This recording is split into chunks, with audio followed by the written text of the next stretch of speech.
Je ne parlerai pas de la rencontre de Brégançon comme d'un tournant, non.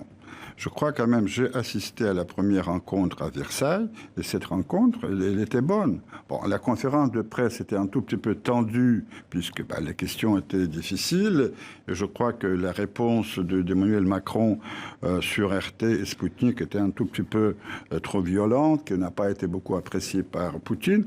Mais par contre, leur première rencontre était plutôt bonne. Et je dirais que la rencontre au fort de Brégançon était la suite de leur première rencontre.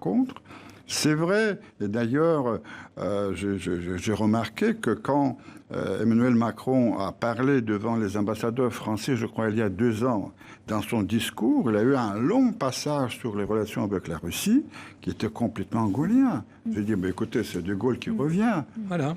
Et je crois que justement, ces paroles ont fait naître chez les Russes des grands espoirs.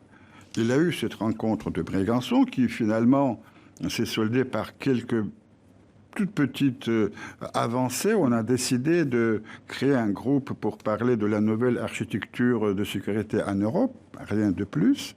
Mais encore une fois, je crois que ce qui manque un peu à nos relations, c'est qu'il n'y a pas beaucoup de cohérence. Il y a comme disait... Il n'y a pas de cohérence du côté russe ou du côté français? Non, du côté français. Vous savez, une des œuvres de Lénine s'appelait « Un pas en avant, 2 pas en arrière ».